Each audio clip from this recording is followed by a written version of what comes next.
రాధికా జాతికి సంబంధించిన ఆడపడుచువి నువ్వు. మీరందరూ కూడా ఒక రాధికా ఇన్స్టిట్యూట్ ఆఫ్ టెక్నాలజీలో స్టూడెంట్స్. మీరు ఆ కాలేజీలు ఉండదు, అది అదేందో గుట్ట మీద ఉంటుంది. అది ఆ గుట్ట మీద లైన్ రాధికాలందరి నుంచి ఇట్లా మహిళా స్కూల్ చూస్తుంటారు. పిల్లలు లాంటి లప్పగా లేడున్నారు, ఓన్ ఆదాయం చేద్దామని చెప్పి. చాలా పెద్ద కాలేజీ అంటే కదా మీది. నేను పోయినసారి నేను మీ సూపర్ సీనియర్ ఒక ఆమెను కలిసిన రాధిక. చాలా బాగా ర్యాగింగ్ చేసింది, నన్ను చాలా ఎంజాయ్ చేసిన. నేను ఇప్పటికీ మాట్లాడుకుంటారు దాని గురించి. టిల్లు గారు ఉన్నన్ని రోజులు రాధిక ఉంటది.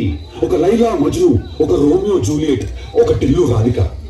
దాంట్లో ఇద్దరు చచ్చిపోతారు. ఈడ నేను ఒక్కడనే సంక నాకు చెప్పు రాధిక, ఏం కావాలి నీకు?